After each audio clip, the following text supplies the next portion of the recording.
Hello everyone and welcome to the channel. I'm Emmanuel, I'm an airline pilot, but today we are going to fly something different. We are taking the analog Bonanza into Courchevel Airport in the French Alps. This is a very challenging airport. I'm sure some of you will remember it from the landing challenges in our beloved flight simulator, but let's have a look into how to land there actually professionally. This is the approach chart that we have in use, and as you can see, we've got a prescribed arrival routing there via the points Whiskey and November, just on the top of the charts, then heading towards Echo and then flying that final approach. So let's have a look into what we have in the GPS, because I made a little cheat there in that I programmed the routing via the LJ Whiskey and November points, and I also went ahead and programmed the altitudes that we are supposed to have there, which are going to be 7,000 feet. At this point, we might as well fly direct towards reporting point Whiskey. However, we still have to do a little bit of a visual maneuvering in that we have to make sure that we don't fly into any of those lovely cumulus granitus above here. Anyway, that is the approach chart. As we can see, we are supposed to maintain 7,000 feet for the entire arrival. And we are going to cheat a little bit in judging our vertical path, in that we are going to use the distance towards the destination on the GPS down here and help that to judge our path. For now, let's start our descent towards an altitude of 7,000 feet, as we need for our arrival. And we are going to maximize the use of the autopilot on this one until we are turning final. So, our routing itself is going to lead us through the valley up here, then on to the right into the valley where Courchevel is located, and then finally we are going to commence our approach. For the actual track that we are going to fly, we'll keep it along the reporting points Whiskey and November over there. We assume that an air traffic controller, or rather an AFIS controller, is there. And we are going to maintain 7,000 feet until we start our final descent. I did cheat a little bit and program a VNAV path, as we can see in the GPS down here, but then again, this is about how to do it realistically, not how to do it in the MSFS landing challenge. So that's why we have the altitude restriction, 7,000 feet at the Whiskey and the November point, and then 6,370, which is the runway elevation at the beginning of our runway, as we can see on the chart on the lower right side where we see the vertical profile of the runway. So that's pretty much all the preparation there is. So let's jump forward a little bit to reporting point Whiskey, from where we are actually going to start our approach. So we're approaching Whiskey, and from here we are about to start our turn into the valley of Courchevel. We are still in the descent towards 7,000 feet, which we are going to reach momentarily. I'm going to start the right-hand turn over here, and I'll also reduce the thrust already so that we start reducing to a nice speed for the approach. It is slowly getting a little bit turbulent up here, because we have a little bit of upper level wind, but those are hitting the mountains, and that's how it's getting a bit turbulent, but that should smooth out once we have passed over at this little valley over here. So, another little trick that we're going to use for centerline tracking, as it can be a little bit difficult to actually see the runway, is we have the visual approach button in the GTN down here, which is going to draw us an extended runway centerline.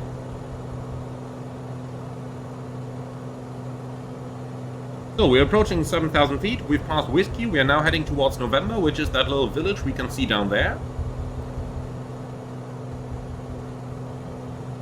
And Courchevel itself is located somewhere up here. So, reaching, maintaining 7,000, heading towards November. And since we have November visible in the GPS up here, let's go ahead and activate the visual approach runway 22. Yes, please. And this is going to draw us our extended runway centerline, which will help us try to actually find and then later on maintain that centerline.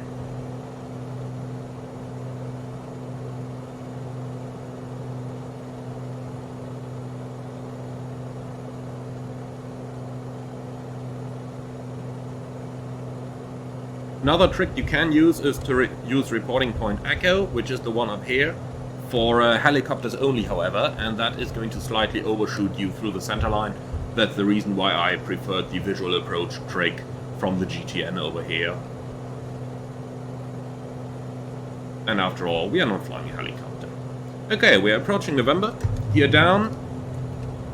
Flaps approach.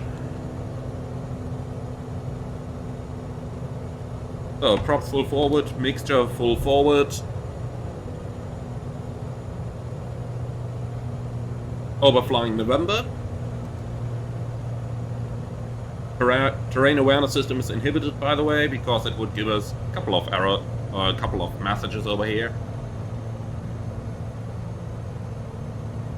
Okay, landing flaps, power to about 20 inches. That usually works quite well. Then keep an eye out, and over there is our landing runway, so let's slowly start our turn.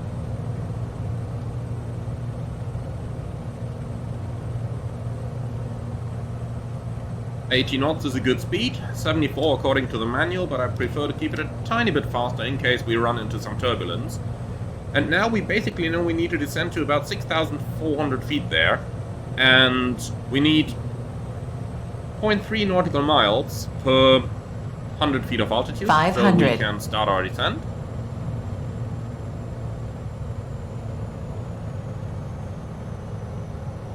Let's not get too low, however. 1 mile to run, so we should be in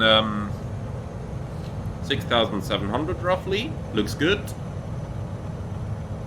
80 knots of speed, that means we need 400 feet a minute rate of descent. And like that we can maintain our vertical path very nicely on the approach to this little runway up here. Due to the slope of the runway, it is very easy to think you are high and therefore approach low, but using this little guidance from the GPS we can easily judge our vertical path to align ourselves perfectly with that runway.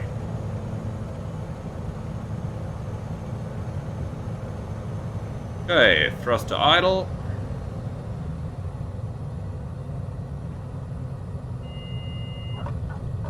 Welcome to COURCHEVEL. So, I'll add a little bit of thrust already in order to be sure to make it all the way uphill.